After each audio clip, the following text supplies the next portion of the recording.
Before we jump into this podcast, let's just have a first word from our sponsors, NordVPN, the fastest VPN in the world and an absolute essential travelling companion. You can use NordVPN on 10 devices with just one account, easily switching your virtual location to access apps and websites in other countries.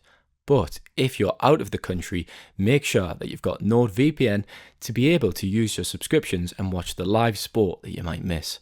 If you're at home, use it to see if you can save money with products that might be cheaper in another region. Go to nordvpn.com/Manchester to get 4 extra months on the 2-year plan. The link is also in the podcast description. Hello and welcome to the latest Manchester as Red podcast. I'm your host today, Sean McCormick, content editor on the Manchester Evening News football desk, and I'm joined by none other than our Manchester United reporter, Steven Railston. Steven, how are you doing? We've been working together this week, and the tedium of the international break's just starting to take hold now. But how are you doing today? It was a busy day Monday, wasn't it, with transfer deadline day. I think I filed my first article at 10 to 9 and I logged off at 10:30 at night. But that does mean I've got a bit of an early finish today. So finishing at midday onto the golf course. The girlfriend is away this weekend and then it's onto the races tomorrow. So if Carlsberg did weekends, it's probably this weekend. Well, away from your lovely weekend like you've got planned, Stephen, we'll dive straight into all things Manchester United. And obviously, as you mentioned there, transfer deadline day was a bit of a busy one on Monday. Obviously, the headline news from a United perspective was the arrival of goalkeeper Samuel Lammens from Royal Antwerp. There was talk not really materialising anything substantial from a United end anyway, that Emi Martinez could have come in, but in the end it was Lammens who come in to add competition to the ranks to Andre Onana and Altay Bayindia. Just what are your thoughts on that move, and do you think it was the right decision to bring in a goalkeeper of Lammens as standing as opposed to a more experienced option that Martinez would have represented? Hopefully I get the pronunciation right, because I believe it's Senna Lammens, like the race car driver F1. You said it yourself there, you got it right. I'm pretty his first name. Yeah, he was the priority kind of throughout the window. Really, it kind of emerged. I should probably correct that. Emerged over the last 2 weeks that he was the priority for the goalkeeper department. United had to get a goalkeeper in, especially after the start of the season, watching Altay Bayindia make mistakes. Onana was recalled to the team against Grimsby, made a mistake for their second goal. So it's really been a disappointing situation with the goalkeepers. It was clear that they needed to strengthen in that area. It went down to the wire, but they got someone in. Had to submit a deal sheet to have that 2-hour extension. It was formally announced at around 10 p.m. I think on the dot. So good to get him across the line. £18.2 million plus add-ons. The club haven't communicated how much those add-ons are, but I imagine it's not anything significant, probably a couple of £1 million. And he obviously brings a lot of potential to the table. 23 years old, has a big reputation in Belgium. But it is, of course, interesting that, as me and Samuel discussed earlier in the week, on the last podcast about Martinez, they were looking at a more experienced goalkeeper. That made complete sense, because when you look at the current situation in the state of play, an experienced goalkeeper would have been the ideal solution to come in, really have Premier League experience. There's no doubts, there's no risk attached, but they've gone for Lammens instead.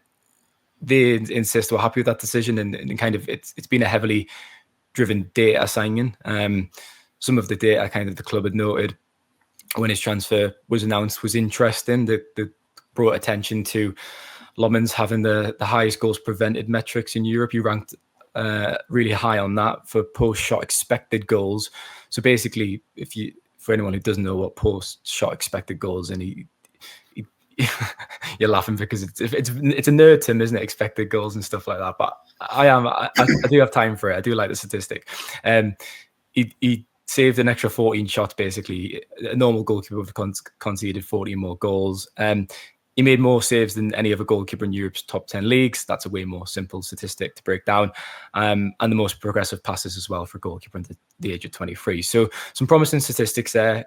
It obviously comes with a touch of risk, as I said, because he's 23. He's unproven, but he's got big potential. How he fits into the current goalkeeping situation and hierarchy is really interesting, with a view to the Manchester derby after the international break. And as you just touched on there, the big game after the international break is obviously the Manchester derby. I think obviously what you're saying there in terms of the fact he's got all these brilliant statistics of keeping the ball out of the net, which sounds pretty simple, but it's what the Manchester United goalkeepers haven't really been doing. But the progressive passes thing is interesting as well. It gets clear that that's the profile of goalkeeper that obviously Ruben Amorim wants to have in his system. With that in mind, then, does he go straight into the team in the Manchester derby, or is that too much of a risk to hire in a goalkeeper who they've just signed, who is still fairly young, who is just getting acclimatised to the Premier League into such a high-pressure game? Or can Amorim simply not afford to allow Onana or Bayern to end that game and make another mistake? It's a tough one either way, isn't it? Yeah, it is, and he'll have a headache throughout the international break, probably thinking about it. I actually would go and put him in straight away, just purely because it can't get much worse than the current options. BND made a mistake against Arsenal. He was lucky against Fulham, I thought. Me and Samuel were down in the game, and he was just a mess from corners. He was probably lucky not to be punished from another set piece. He obviously made a mistake against Burnley. And then again, as I just mentioned, Onana made a mistake against Grimsby. So you've got two options there that we're only 4 games into the season and they've already made plenty of mistakes. They're incredibly inconvincing. BND has started as first choice, which suggests to me, even despite that performance against Burnley, he probably has the most chance of starting against City next Sunday. So I can't really see Onana coming back in for that game. I have seen some people suggest that Onana could return, but I just think Amorim's showing that he's made his decision on Onana. He doesn't trust him anymore. Onana obviously returned for pre-season and picked up an injury pretty straight away, was absent throughout pre-season, and BND started a lot of games. Maybe that's got something to do with it, but it does seem like Amorim has made his decision on Onana. How Lammens fits in is really interesting. But again, because the bar is so low for him to impress, I think you've just got to play him. It comes with its own risk, because if he makes a mistake, it's a very, very high-profile game. All United games are very high-profile, but there's going to be a lot of pressure in that match, and it could be a kind of an uphill start for him. It'll be a difficult start if he makes a mistake in the derby and then he's fighting an uphill battle kind of thing. But on the flip side, I think I wrote this the other day, if he performs well and he delivers in the derby, there's no better place to start. And if he sparkles on his debut, then that is a dream start for any Manchester United player.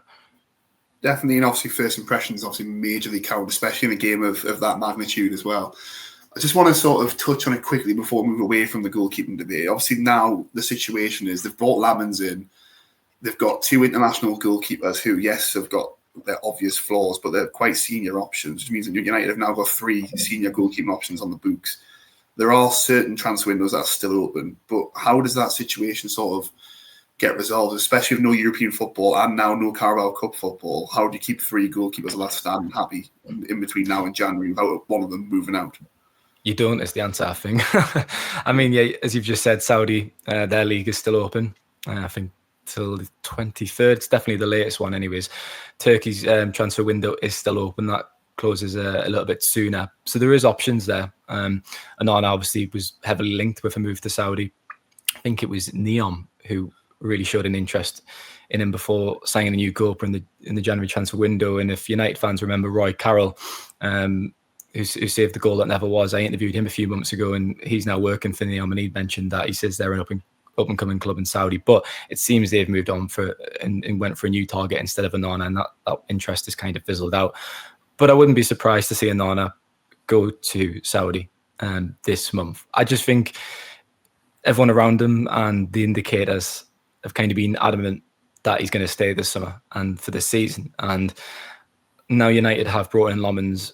How that affects his game time, especially after BND has kind of been installed as first choice, is really interesting. If you're Onana, and he'll surely have conversations in the coming weeks, and he'll know by the team selection. But if BND is ahead of him, if Lammens is ahead of him, you've got to think about your future, and it might be time to leave. Perhaps that will be Saudi. It seems like the most credible destination, the most realistic destination for him. Definitely, and just sort of to move away from the goalkeeper debate, then just to quickly wrap up deadline day. Obviously, the other major news for United was the fact that they got the remaining members of the so-called bomb squad out eventually. Obviously, Anthony. Can't remember Malacia still standing. Well, I suppose Malacia is still to standing. Be fair, it's always felt a bit harsh on Malacia, hasn't it? Because he's not really worked his ticket. He's just not been very good at football, and that's why he's been kind of put into the bomb squad. Indeed, and as you said there, though, there are still certain transfer windows open, so maybe he finally gets his move. But Anthony went to Real Betis wasn't really a major surprise given how well he did there, and obviously he got an incredible reception. Sancho going to Villa perhaps is a bit more surprising.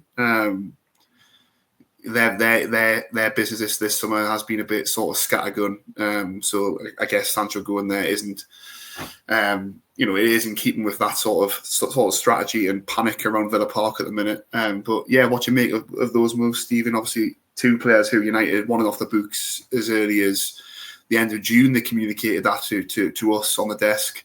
It went right to the wire, but eventually they did get them out of the club.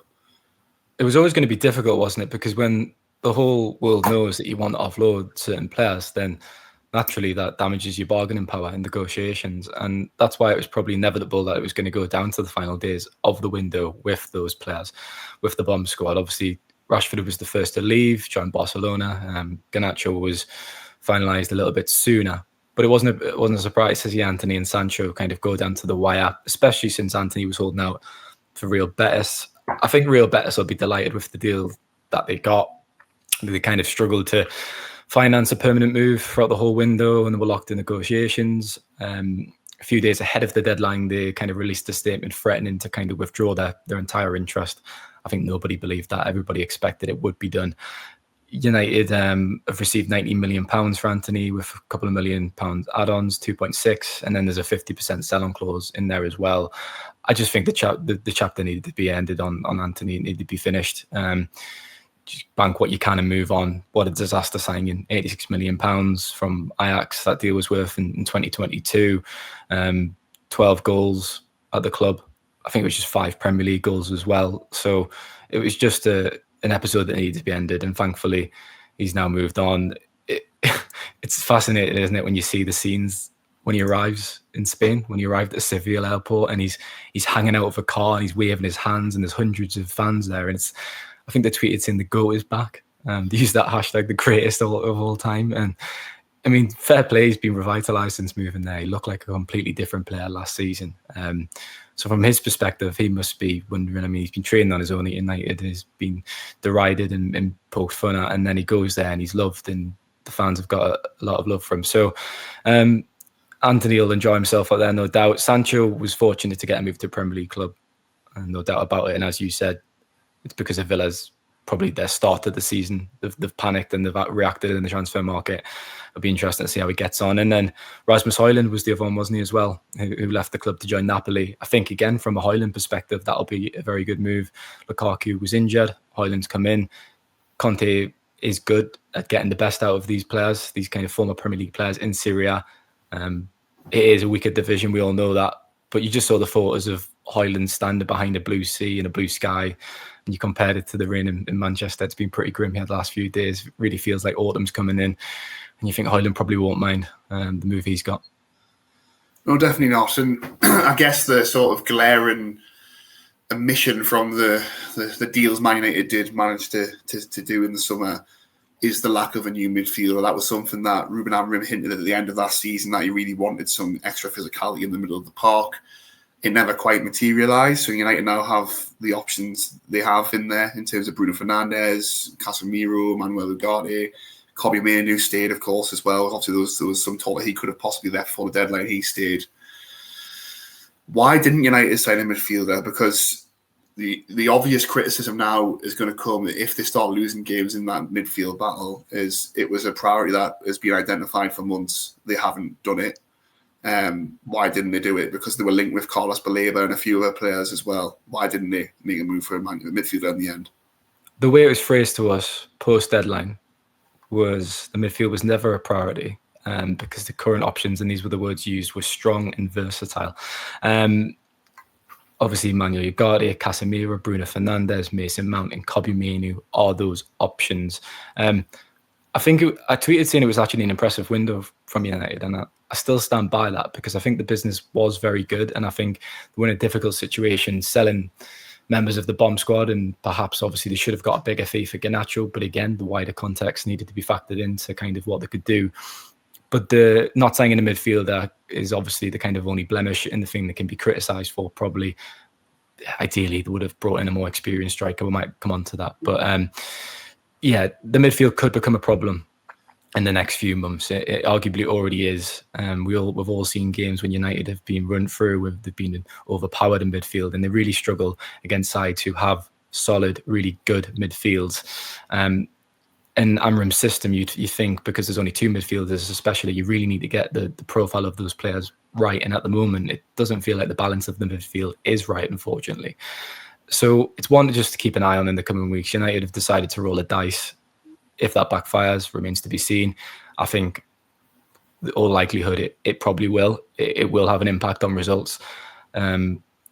I guess you've got to factor in that it's only the Premier League now up until the January transfer window. They're out of the Carabao Cup. The FA Cup starts after Christmas, of course. So I think it's 16 Premier League games they've got up until now, until the January transfer window. So it's a case of manoeuvring those fixtures with the current options that they have, seeing what Amram can produce with those players, and then I guess reevaluating the situation in the January window. They did inquire for Carlos Baleba, but I think Brighton's valuation was just meant it was never going to happen. I think it was incredibly difficult to finance that when the valuation's over £100 million. There is still interest there, and there's still an admiration there. Having said that, I mean, me and Samuel and Rich were talking, I think, in Craven Cottage's press room about it, and with Baleba, like, obviously fantastic prospect, but he's still only 21 years old, and he does have a fantastic future. But is he the answer to come in and hit the ground running and make a huge difference straight away for that kind of money?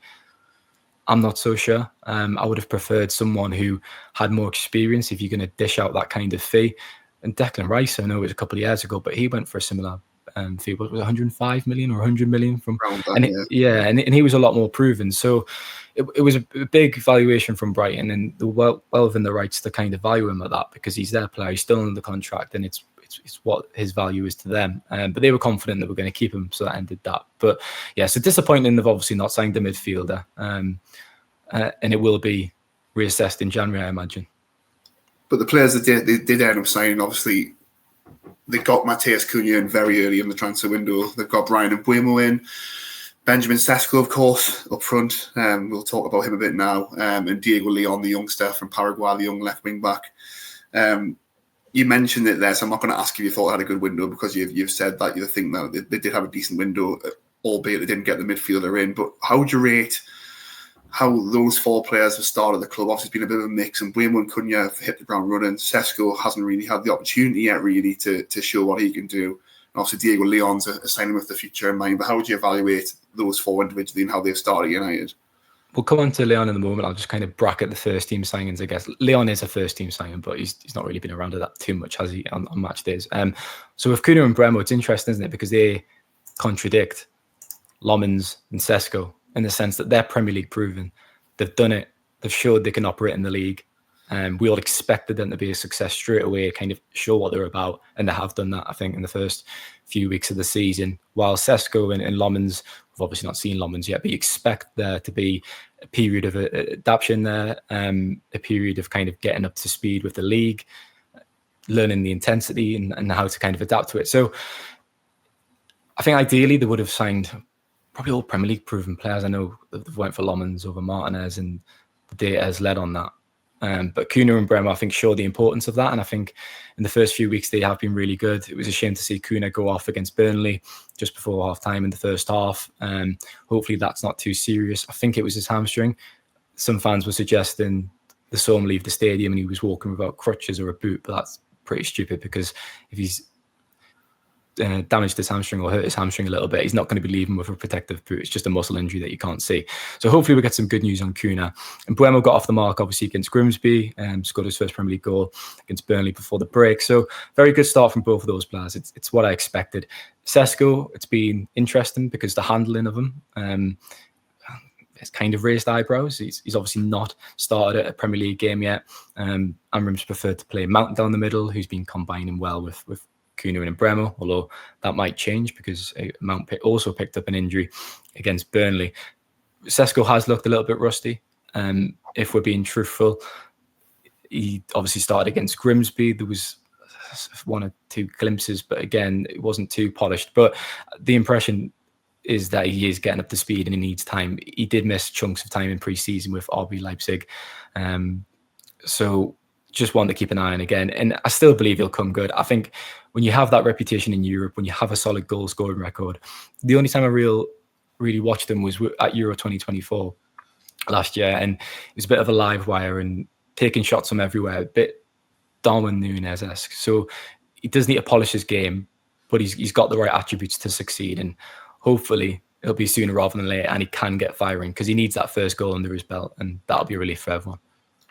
Definitely. Obviously, he's playing for Slovenia this week as well in 2 games, so hopefully he gets some minutes in under his belt and hopefully a couple of goals and comes back to United firing. It could be, as I said there about Lammens earlier, there could be a sort of a massive stage for him to announce himself in the derby, especially given that Cunha and Mount are struggling with injuries at the minute. So let's see on that one. On Sesko, he did mention, didn't he? He did the piece yesterday, Stephen. He spoke to media in Slovenia about how it's going to take time to sort of get up to speed, and it's a level that he's not being used to. I think that's something we've got to sort of caveat as well, isn't it? With him, and I guess with Lammens coming in as well, it is a totally different level to what they've been used to. The only positive probably about the international break is players, when they go away to respective countries, they always seem way more comfortable, or they are way more comfortable speaking to the press in their home nation, and that produces sometimes the best quotes. You often see it. Happened with Bruno Fernandes, didn't it? A few months ago at the end of the season when he updated everyone on his future in the Saudi Arabia interest. That was during a camp with Portugal. So yeah, Sesko's kind of come out and said that the Premier League is a higher level. He's basically just confirmed what we've all been watching in the first few weeks with him. And that's not a criticism. That's just saying that he needs a bit of time to get up to speed, which is natural. It's going to take time for any player who's been operating in a European league to come into the Premier League and really have an impact. So he just needs time and patience. He still is young. And hopefully it'll click soon because, as I said, United need a goal scorer. If you were to be critical, you would have had maybe Ollie Watkins come in because he is Premier League experienced. He could come in and really hit the ground running, as I've said. But it's probably pointless harping back to that because at the end of the day, Watkins wasn't attainable and Sesko was. He was very willing to come to the club and he really pushed to come to the club. Obviously, United beat Newcastle to his signature. So it's kind of pointless looking back and saying that United have got Sesko now and they've got to kind of push on with what they've got. Definitely, and talking about sort of one for the future, we mentioned him earlier there, Diego Leon was signed in the summer, trained with the first team, was involved with the first team all the way through the summer, but made his debut for the under-21s this week. What's the sort of plan with him? Because obviously Patrick Dorgan is pretty much nailed on as the starting left wing back. Harry Amas had some opportunities last season. He's now went on loan to Sheffield Wednesday. What's the plan this season for Diego Leon? Will United fans see him in first team action before the season's out? You'd expect so, yeah. You really expect so. He's been exclusively training with the first team since he joined the club, so he hasn't actually dropped down to academy training. It was pitched to us when he first signed that a decision would be made, to kind of obviously assess him when he first came in, but he made a very good first impression, which is why he was kept around the first team squad. I thought he might have got a game against Grimsby. He was obviously in the squad. Thought he might have started, sorry. So it was interesting. I was speaking to someone recently and they kind of hinted at a bit of tad frustration that he wasn't playing for the under-21s because if he's not going to play for the first team, drop him down and give him a game. It's only going to help him. He needs to get match fitness and kind of a competitive rhythm so he's able to contribute to the first team when that time comes. So it was nice to see him play in that friendly against the PFA on Wednesday, wasn't it? I think I was off for that. He played around an hour. I couldn't really tell you about his performance because, again, I wasn't going to spend my day off watching United under-21s play the PFA. But good to see him involved. Hopefully a few more appearances for the under-21s going forward with a view to contributing to the first team because you do need those minutes in your legs to really make a good impression when you get that chance. Definitely, on a loosely related theme, we'll stick on with fullbacks. Diogo Dalot pulled out the Portugal squad yesterday, so that's another sort of injury concern for United. Obviously, Amrim won't speak to the media until the week today before the derby, so won't get any sort of answers from him unless the club decide to put something out in the meantime. But how big a blow would that be for United if Dalot is another injury concern that sort of extends beyond this international break? Yeah, you can tell we're scraping the barrel, can't you, at the end of the podcast with getting into Diogo Dalot pulling out of the Portugal squad. Yeah, it was a muscle problem, so it probably shouldn't be anything too serious. It's probably more just a precaution. Dalot's got a fantastic injury record. He does a lot of work after training, a lot of work in his own time to kind of get his body prepared for 2 games a week, 3 games a week if United are in those competitions, which obviously aren't this season. So yeah, I wouldn't have too many fears, and I wouldn't really consider it a blow if he's out, to be honest. There's options. I'm at a right wing back. Dorgu a left wing back, of course. So we'll see on that. Obviously, Mazraoui's back. Lissandro Martinez should be back, pardon me, in the coming weeks. And then hopefully it's a good update on Mount and Kuna as well, because it would be a massive blow to lose Kuna, a blow to lose Mount as well. I think Amram said in his post-Burnley press conference that we really need those two players to be competitive. I think everyone would, obviously Mount was really good actually against Burnley, but it would be a way bigger blow to lose Kuna for a longer period of time. And as we're in the international break, we'll finish on an international theme. England in action tomorrow against Andorra, the big one. But more interestingly, they play Serbia away in midweek, which is obviously a big game in terms of the World Cup qualifying group, where England progress to the World Cup next year. It's another squad without a United player, which seems pretty mental. In terms of the history between the two over the years. England's always been really well represented by Manchester United, largely because they've been the most successful club in the country. But for the last few squads, there hasn't been United representation. I found it interesting yesterday, Steve, I don't know if you've seen the latest Overlap episode where Jimmy Floyd-Hasselbank was talking about how much of a leader Harry Maguire was in the dressing room. It's obviously a rule that he's adopted at United too. Probably became more of a leader since he's been stripped of the captaincy. But how big of an issue is it? Because, as was said, there's always been that sort of like symmetry between the two. There's always been United representation in the England squad. Obviously, Kobbie Mainoo was such an important part of England's run to the Euro 2024 final. His sort of drop-off last season coincided with that as well. Obviously, Marcus Rashford's no longer at the club. He's obviously involved in the squads as well. How big of an issue is it that there isn't that United representation in the England squad anymore? I wouldn't say it's an issue, but you'd obviously rather have players in there than not. I mean, from a United perspective, they probably wouldn't, if I'm honest, because it protects them from injury, and United is the focus at the end of the day, not England. I looked at the start there before we came on. Last year, when Mainoo dropped out the squad in October, it was the first time since 1976 that there wasn't a representative from the club in the squad. I think it's been a year since then, and no players gone in. Obviously, Rashford has been recalled, but he was on loan at Aston Villa. Yeah. And that was in March earlier this year. So I think I'm right in saying there's been no United player for almost a year now, if you're excluding Marcus Rashford, who was at loan at Villa.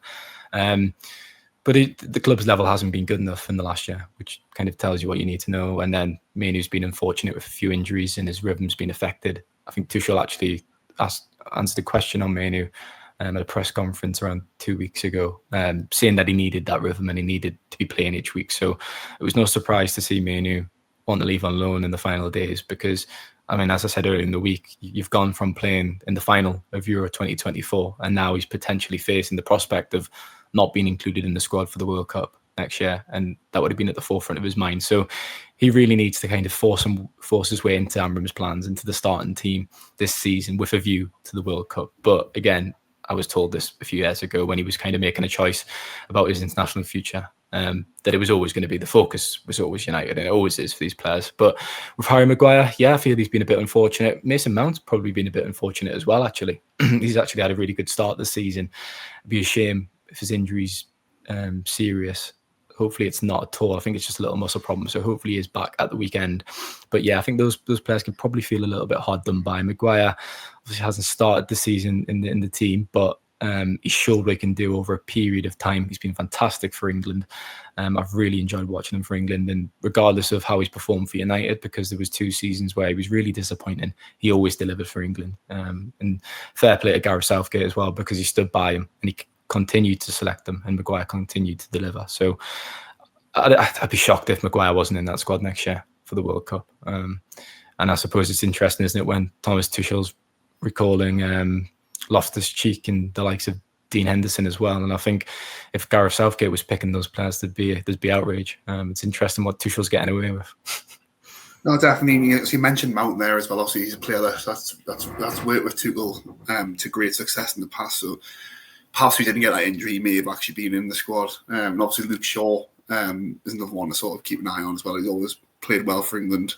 So he's got obvious injury issues at United, but I think that's probably a good place to leave it there. And hopefully England get the job done over the international break. And I don't even know who they're playing, to be fair. It's tomorrow night, isn't it? Andorra at home tomorrow. Yeah. It's Serbia away. It's World Cup qualifiers, isn't it? But to be honest, I mean, you only really put it on if there's nothing else to watch, don't you? Sometimes if it's the qualifiers, obviously there is huge interest in the major tournaments, and I'm all for it. But I'm not too fussed about the qualifiers. No, and thankfully United don't have to worry about any England players coming back with injuries from the international break. They obviously keep an eye on the other players involved. Plenty of United players in action for their countries over the next few days. So fingers crossed they all come back in one piece, and there's no extra injuries to add to the growing list at Old Trafford at the minute. But thanks for joining us today. Obviously, that was a transfer window special and an international break special. And we'll be keeping you up to date with all the latest Manchester United news over the Manchester Evening News. So stick with us, and we'll be back next week with the latest Manchester's Red podcast. But for now, thanks for joining us, and we'll catch you next time.